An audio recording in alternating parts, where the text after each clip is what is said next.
আমার কেহ নাই গো আমার কেহ নাই গো সবাই ঘুরে জুড়াই জুড়াই আমার জোড়া নয়নে আমি যে ফিরোজ ছেলে। বলো তোমার পিতার নাম কি বলো? হাই গো পিতার নামটি ধনপতি আমার নাম দুলা।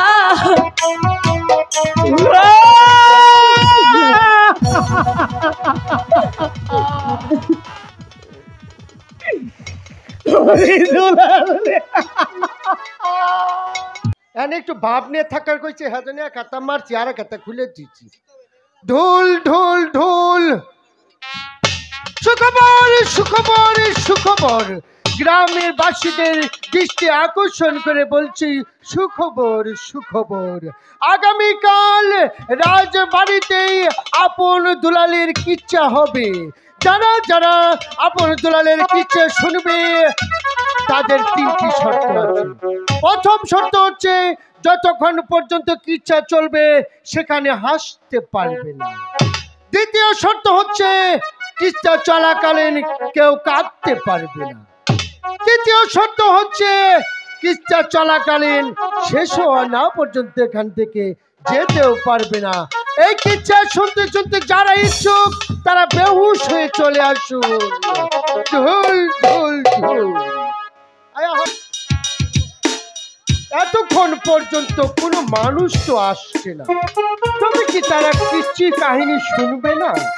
না শুনলো, এরা আসলে আমার একটা বাড়তি ঝামেলা। এটা কি সোনাপুর রাজ্য? কে আপনি? এটা কি সোনাপুর রাজ্য? হ্যাঁ। এখানে নাকি আপন দুলালের কাহিনী হবে? ইয়েস। আমি কি শুনতে পাবো? অবশ্যই। তাহলে ও ঢুকতে দিন। দাঁড়ান, শর্ত আছে। শর্ত? কিচ্ছা চলাকালীন হাসা যাবে না। আচ্ছা, না হাসলাম। কিচ্ছা চলাকালীন কাঁদাও যাবে না। না কাঁদলাম। কিস্তি শেষ হওয়ার আগ পর্যন্ত এখান থেকে যাওয়া যাবে না। ঠিক আছে, যাব না। ইয়েস। আপনি ওই যে 46 নাম্বারে বসে পড়ুন। গেট আউট, গেট আউট বলে গো গো গো। এদিকতে যান, এদিকতে যান। হ্যাঁ বেটা, সিট নাম্বার।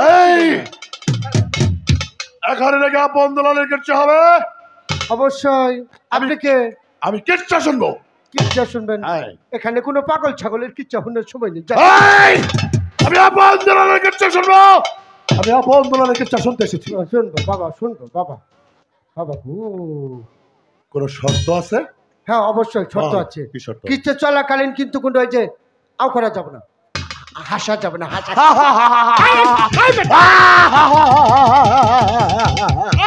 হাসা যাবে না, এটা নিষেধ। আর ওখানে কিস্তি শেষ হওয়ার আগ পর্যন্ত কোনো কান্দাকান্দি করা যাবে না। কি পাগল ছাগলের পালার পড়লাম না আমি? থামো বাবা, থামো। আর কিস্তি শেষ হওয়ার আগ পর্যন্ত এখান থেকে কিন্তু যাওয়া যাবে না। যাবে না। এই যে কিচ্ছা শুনবো, তাই ওই যে 47 মানে 82 নম্বরে বসে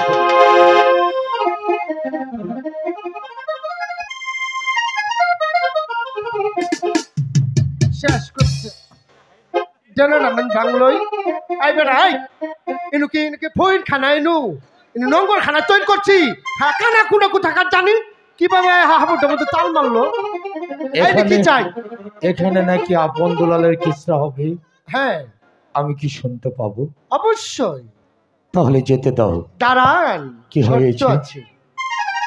এখানে শর্ত আছে। কি শর্ত? প্রথম শর্ত হচ্ছে কিস্তা চলাকালীন হাসা যাবে না। আই বেটা হাসো না। হাসবো না। আর কাদাও যাবে না। আর কিস্তি শেষ হওয়ার আগ পর্যন্ত এখান থেকে যাওয়া যাবে। যাবো না। ভালো লোক, আপনি এখানে বসেন। ওখানে বসবেন? সিট বেছে নিয়েছে, ওখানে বসেন, যান। হাঁটা, বসেন বসেন বসেন। এই না, এই লোকটা কই গেল? এরা দেই ভারী দুষ্টু। আপনি আমার ইনোসেন্ট। হ্যাঁ, বসো বসো বাবা, বসো।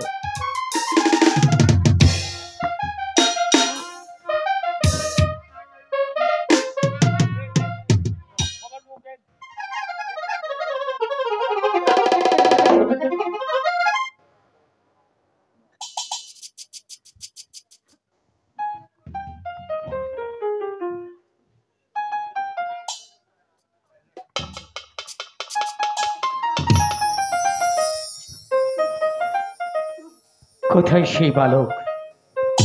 এই বৌরি, সেই বালককে রাজপ্রাসাদে হাজির কর। আমি তাই করছি রানীমা। আজ আপন দুলালের কি ইচ্ছে হবে? জয় শিব শম্ভু, বম ভোলানাথ, বম শঙ্কর, বম শঙ্কর, বম ভোলানাথ। নমস্তে নমস্তে। আপনি কে? কিসটা শুনবেন? তুমি কি আমাকে দেখতে পাচ্ছ না? আমি কে? এখানে কি আপন দুলালের কিচ্ছা হবে? হ্যাঁ হবে। আমি কি শুনতে পারবো? অবশ্যই। আপনি কি শর্তগুলো জানেন? বলো তোমার কি শর্ত? কিস্তে চলাকালীন হাসা যাবে না, হাসা যাবে না, চলাকালীন কাঁদা যাবে না, কাঁদা আর যাবে না। কিস্তে শেষ হওয়া না পর্যন্ত এখান থেকে যাওয়া যাবে না। আচ্ছা আচ্ছা, আমি তোমার শর্তগুলো মেনে নিলাম। আসেন। বম ভোলানাথ, জয় শিব শম্ভু, বম ভোলানাথ। প্রহরী, আসো তুমি সেই বালককে ডাকো। আসো, যাও। এই যে এসে পড়েছি হুজুর।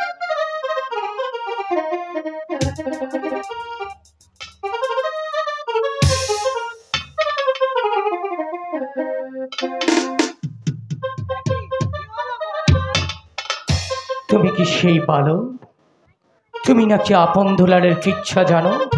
হ্যাঁ জানি। বলো বালক, তুমি কিচ্ছা বলো, আমি শুনবো। বলো তোমার কিচ্ছা। ঠিক আছে, আপনি বসুন, আমি বলছি।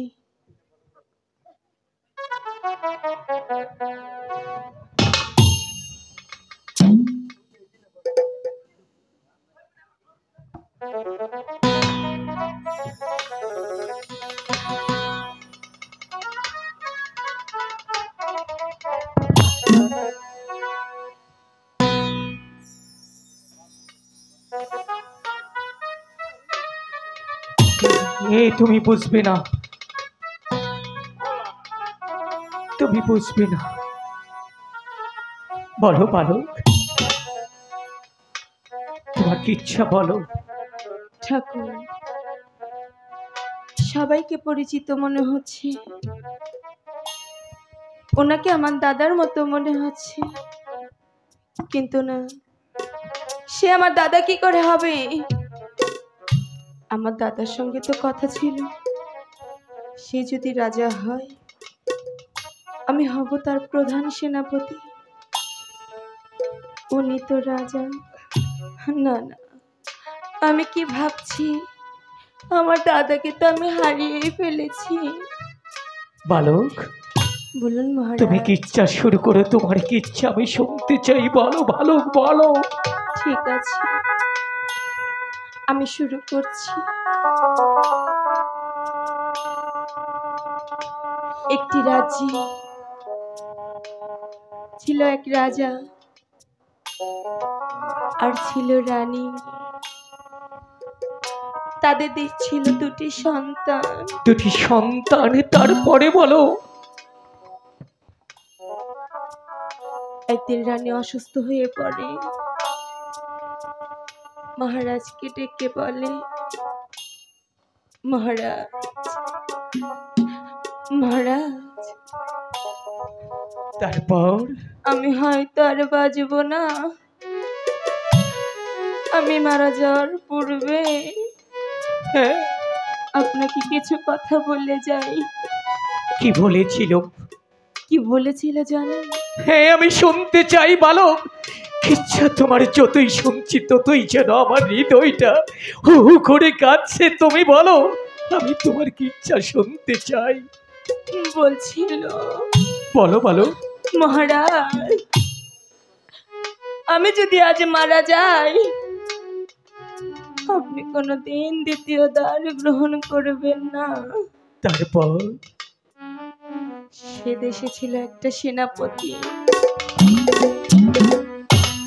সেনাপতিকে ডেকে বলে গেছিল, ভাই, আমার স্নেহের দুটি সন্তানকে আমি তোমার হাতে তুলে দিয়ে গেলাম। তারপরে কি তুমি বলেছিল আমার সেনাপতি? সন্তান দুটিকে লেখাপড়া শিখিয়ে মানুষের মতো মানুষ করে তোলো। তুমি বুঝবি না রানী। বলো বলো বলো, তুমি তোমার কিচ্ছা। আমি যতই শুনছি ততই আমার হৃদয়টা কেটে উঠছে। বলো। তারপর রানী একদিন মারা গেল। সে দেশের রাজা পড়ে গেল বিপদে। দুটি সন্তানকে নিয়ে কি করবে? তারপরে কি হয়েছিল? সেনাপতি এসে বলল, মহারাজ, আপনি যদি ভেঙে পড়েন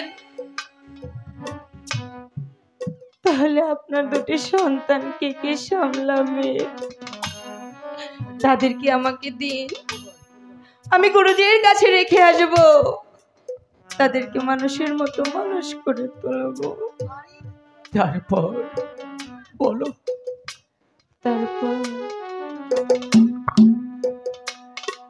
তারপর ওরা লেখাপড়া শিখলো। এর মাঝে কি হলো জানেন? কি হয়েছিল? তুমি থামছো কেন? বলো, তোমার কিচ্ছা আমি শুনতে চাই। বলো। আমি যার পাচ্ছি না মহারাজ। কেন? ওঠো বালক, ওঠো বালক, তোমাকে কিচ্ছা বলতেই হবে। তারপরে একদিন মহারাজ দ্বিতীয় দ্বার গ্রহণ করে প্রাসাদে নিয়ে আসে। সেদিন থেকে শুরু হয় আপন দুলালের দুঃখের দিন। দ্বিতীয় দ্বার গ্রহণ করার পর গুরুজির বাড়ি থেকে তাদের দুটি সন্তানকে নিয়ে এসে তার হাতে তুলে দেয়। কাকামণি তাদেরকে যুদ্ধবিদ্যা শেখায়। একজন হয় রাজা, আরেকজন হয় প্রধান সেনাপতি। হ্যাঁ হ্যাঁ, তারপর বলো, তোমার কিচ্ছা যতই শুনছি ততই ভালো লাগছে। বলো বলো।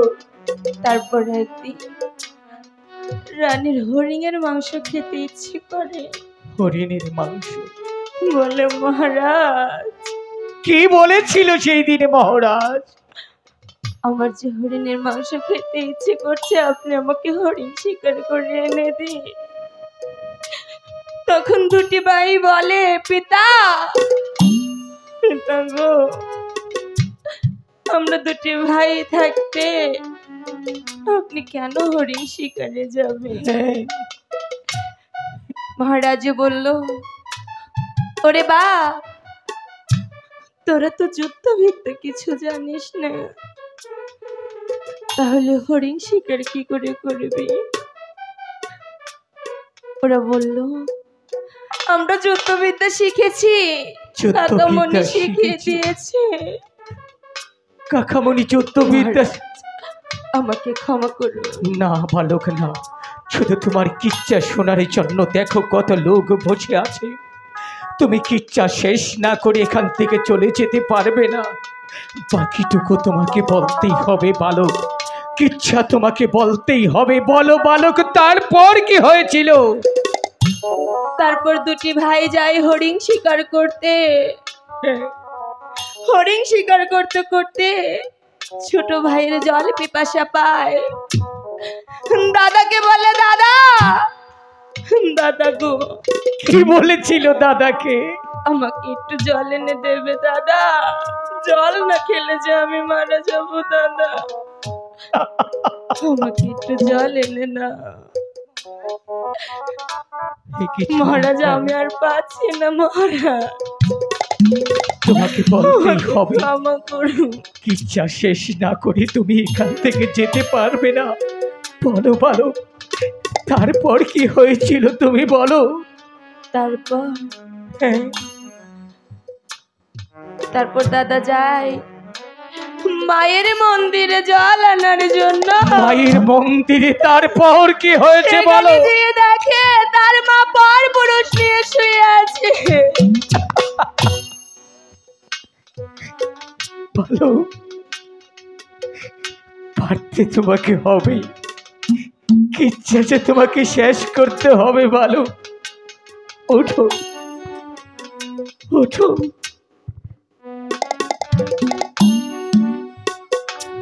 মায়ের ইজ্জত ঢাকতে হ্যাঁ, সন্তান তারে গায়ের চাদরটা মার উপরে দিয়ে আসে, হ্যাঁ, তারপর যাতে পর পুরুষের না দেখে। কিন্তু সেই চাদর যে কাল হয়ে দাঁড়াবে সে কথাটি তো একবারও কেউ বুঝতে পারেনি। তাই নাকি? বলো, তারপর কি হলো জানে? তারপর কি হয়েছিল? তার মা পিতার কাছে গিয়ে বলে, মহারাজ মহারাজ, আজ আমার ঘরে আপনার আপনারে দুলালে ঢুকেছিল। মহারাজ বলে মায়ের মন্দিরে ছেলে প্রবেশ করেছে। এতে আবার দুঃখের বিষয় কি? রানী বলে, বলো, ওরা মায়ের মন্দিরে মার দাবি নিয়ে ঢুকেনি, ওরা ঢুকেছে আমার ইজ্জত নেওয়ার জন্য। না না, এটা কোনোদিন হতে পারে না। তারপর কি হয়েছিল বলো বালক, আমি কিচ্ছা শুনবো। তারপর মহারাজ তাদের দুটি সন্তানকে ডেকে এনে বলে, তোরা কেন গিয়েছিলি মায়ের মন্দিরে? পিতা তাদের কথা বিশ্বাস করেনি, করেছে, বিশ্বাস করেছে রানীর কথা। তারপর তার কথা বিশ্বাস করে কি করেছিল বলো, কি তাদের দুটি করেছিল? সন্তানকে ঘাতকের হাতে তুলে দিয়েছিল। ও ভগবান, কিন্তু ঘাতক তাদের মারতে পারেনি, সে চাকরি ছেড়ে চলে যায়।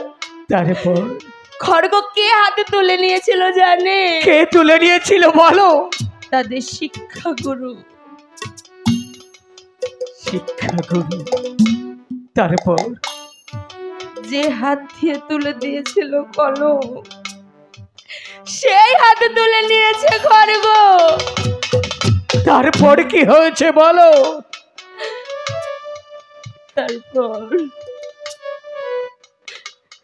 তারপর তাদেরকে নিয়ে যায় কালী মন্দিরে, কিন্তু সেখানেও হত্যা করতে পারেনি। তারপর? দেবদূতের মতো সেখানে পৌঁছায় তাদের কাকামণি, তাদেরকে ওখান থেকে বের করে দেয়। আমি আর পারছি না মহারাজ, আমাকে ক্ষমা করুন মহারাজ। না বালক না, আমি আর পারছি না।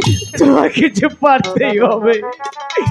তোমার কিচ্ছা যে শেষ না হওয়া পর্যন্ত তোমাকে থামতে পারবে না।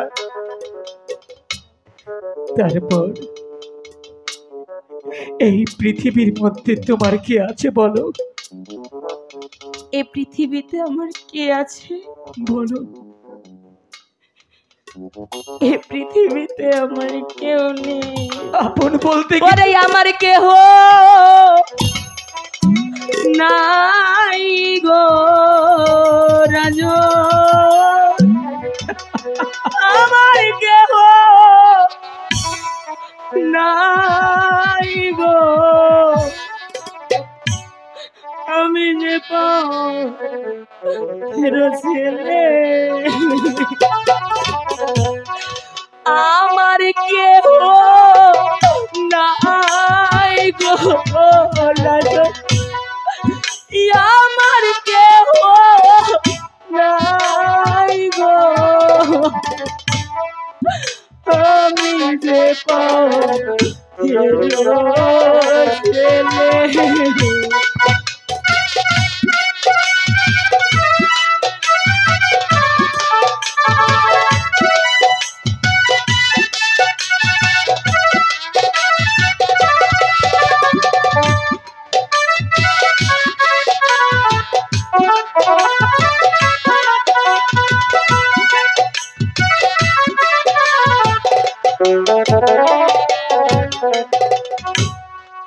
সবাই যে খায় মাখন চানাই আমার ভাগ্যে নাই গো।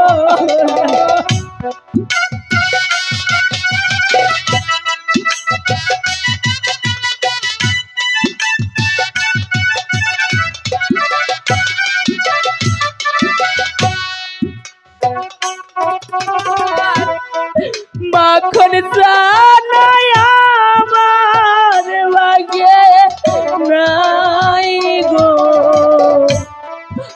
আমি যে পথের ছেলে ভালো যার কেউ নেই তার ভগবান আছে তুমি তো জানো ভালো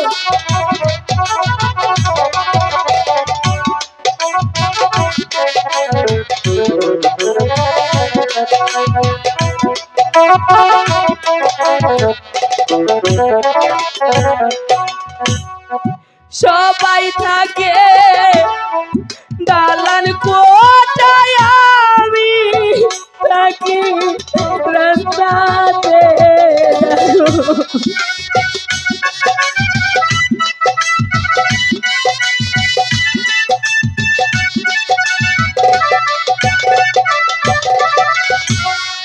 সবাই থাকে দালান কোটায় আমি থাকি রাস্তাতে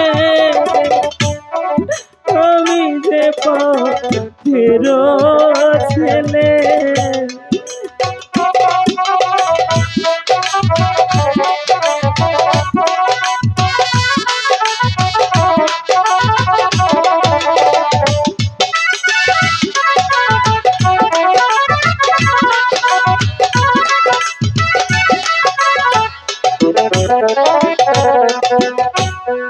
সবাই ঘুরে জুরাই জুরাই আমার জুরা নাই কারে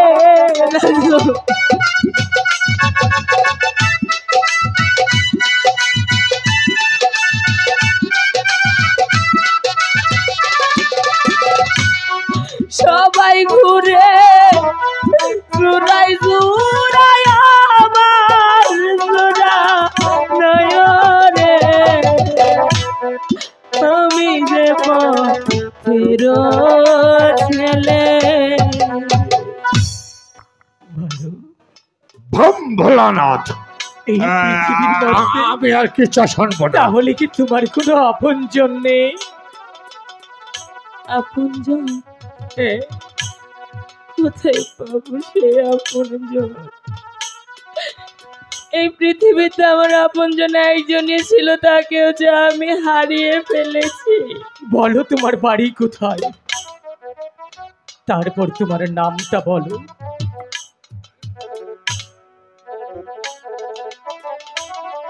এই পৃথিবীতে তোমার আপন বলতে কেউ নেই ছিল কিন্তু হারিয়ে ফেলেছি কাকে জানেন ও ভাই সুগে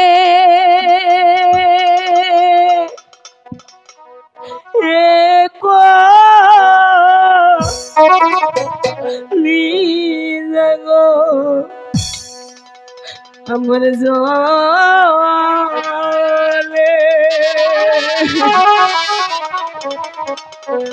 ওই আমি ভাই পাবো কই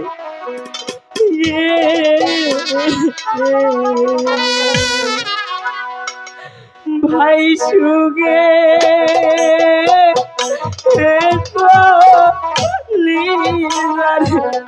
জোয়ালে আমি ভাই পাবো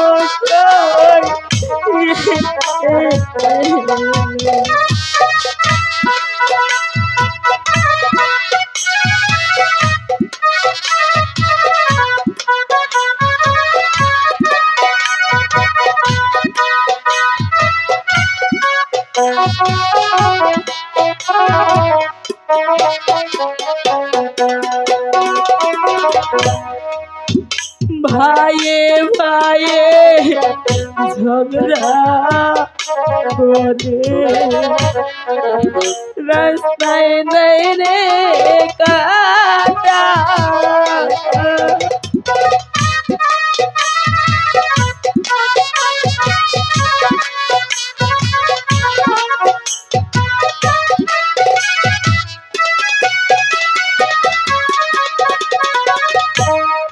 ভাইয়ে ভাইয়ে ঝগড়া করবে রাস্তায় নাই রে কাটা পাড়ার লোকে দেখা বলে গো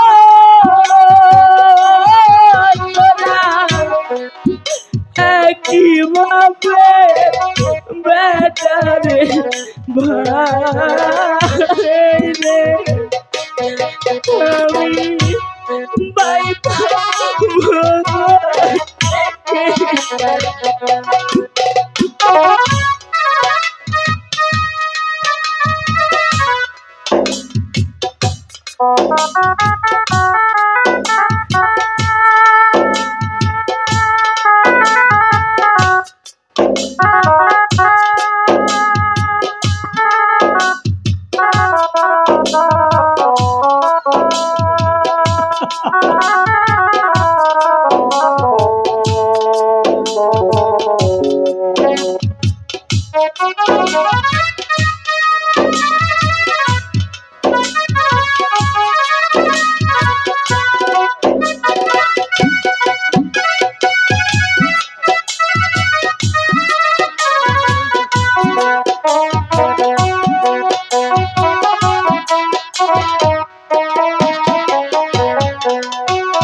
বনে যত পশুরে পাখি জোড়াই জোড়াই ঘুরে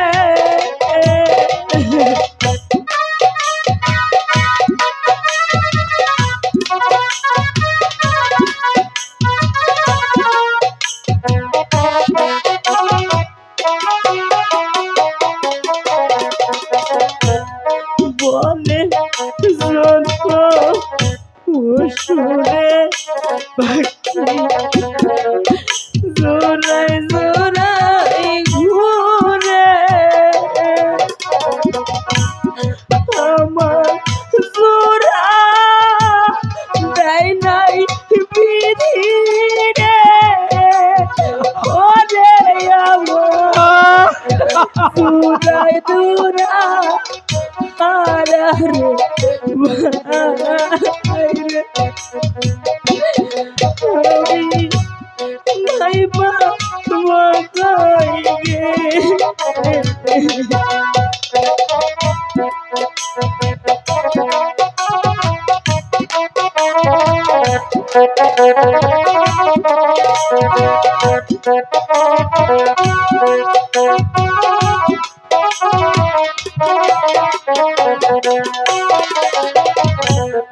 কত মানুষ দেখি আমি জোড়া নিয়া ঘুরে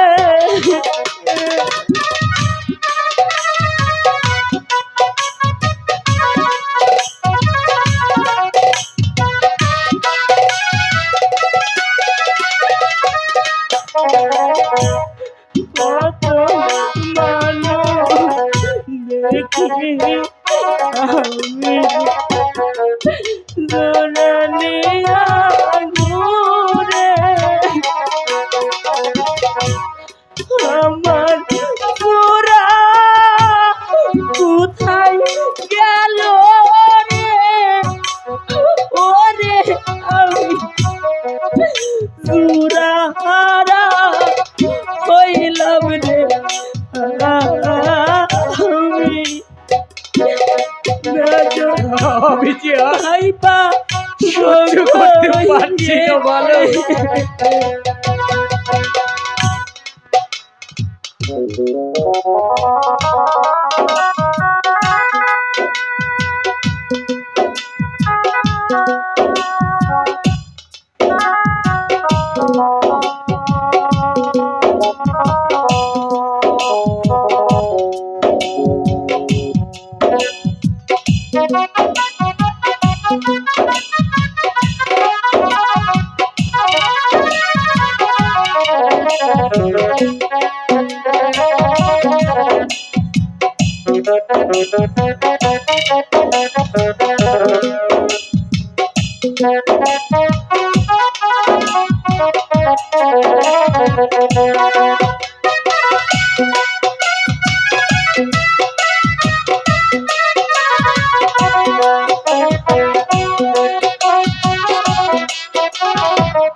বলো বলো, তোমার বাড়ি কোথায় আর তোমার নাম কি?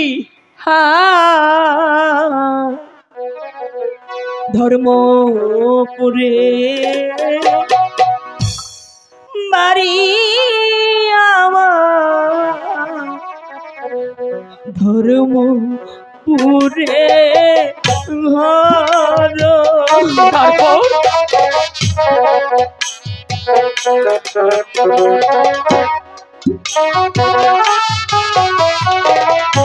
ধর্মপুরে বাড়ি তোমার, বলো তোমার পিতার নাম কি বলো? হাই গো পিতার নামটি ধনপতি, আমার নাম দুলা।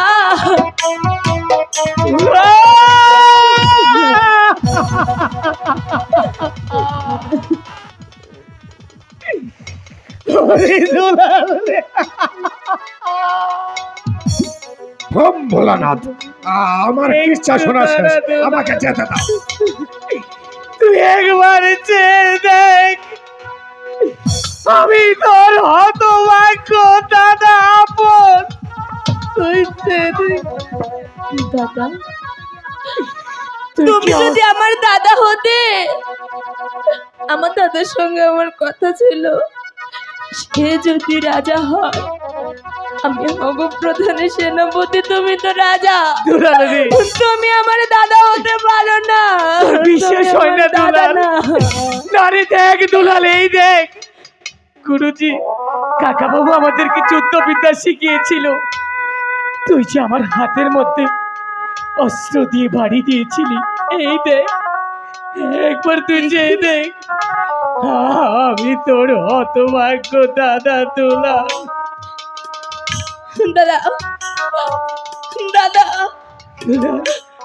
দাদা, দুলাল রে, দাদা, দাদা, আমি তোকে কত জায়গায় খুঁজেছি দাদা, আমি যে তোকে কোথাও খুঁজে পাইনি দাদা। দুলাল রে, তুই আমার কাছে জল চেয়েছিলি, আমি জলে নিয়ে গিয়ে দেখি আর তুই নেই। আমি কত কেঁদেছি, কত খুঁজেছি, আমি কি দিয়ে বুঝাবো রে দুলাল। দাদা, হ্যাঁ, তুমি কি পিতাকে, কাকামণিকে, গুরুজিকে দেখেছো? হ্যাঁ রে দুলাল, ওই তো দেখ, তুই চিনতে পেরেছিস? না দাদা, আমার মনে হয় এ হচ্ছে আমাদের গুরুজি। গুরুজি, রে দুলাল, গুরুজি, গুরুজি, গুরুজি, গুরুজি, গুরুজি, দুলাল রে, তুই আরো কাউকে দেখতে পেরেছিস?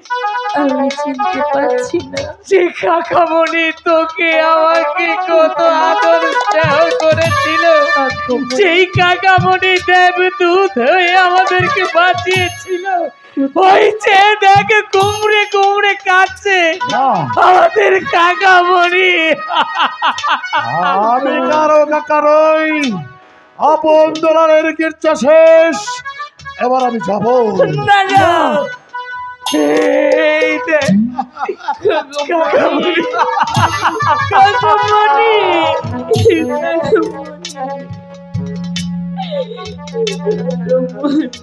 দুলাল,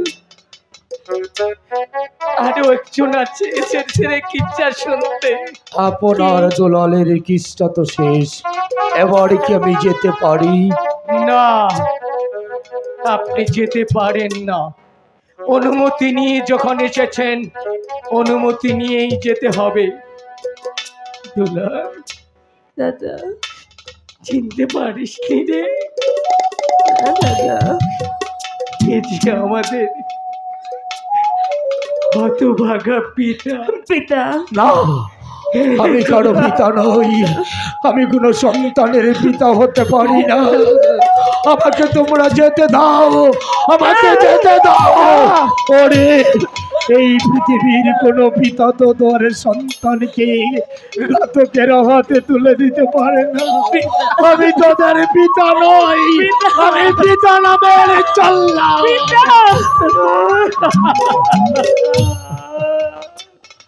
মহারাজ, এর কাছে আর এক মুহূর্ত বিলম্ব নয়। সব হারিয়ে যখন আমরা আবার সবকিছু ফিরে পেয়েছি, চলুন এই মুহূর্তে আপনাকে নিয়ে, আপন আনন্দ দুলালকে নিয়ে আমরা যাত্রা করব ধর্মপুরে।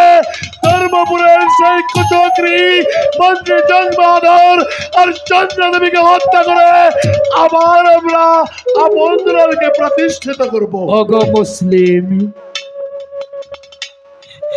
তোমার মতো মুসলিম হয়ে কেন এই পৃথিবীতে আমি জন্ম নিতে পারলাম না? মহারাজ, আবার যদি জন্ম নেই, তাহলে তোমার মতো মানবতার আদর্শ নিয়ে মুসলিম হয়ে যেন জন্ম দিতে পারি। ওগো মুসলিম, তুমি আমার ভাঙা হৃদয়টাকে জুড়ে দেওয়ার জন্য নগরে নগরে ঘুরেছ, আমার স্নেহের সন্তানদেরকে আমার হাতে তুলে দিয়েছ। এবার ভাই হিসেবে তোমার কাছে আমার শেষ অনুরোধ, মহারাজ, আমার হারানো রাজ্য, আমার প্রজাদেরকে, আমার সিংহাসন তুমি আমায় ফিরিয়ে দাও। তোমার কথা মতো ধর্মপুর রাজ সিংহাসনে আমি আমার আপনকে উপবাসন করব, আর দুলালকে করব তার প্রধান সেনাপতি। হ্যাঁ মহারাজ, তাই হবে। অনুরোধ নয়, হচ্ছে আপনার আদেশ। আদেশ মোতাবেক আপন দুলালকে নিয়ে এখনই যাত্রা করব ধর্মপুরে। চলুন মহারাজ। তাই এসো, তাই চলুন।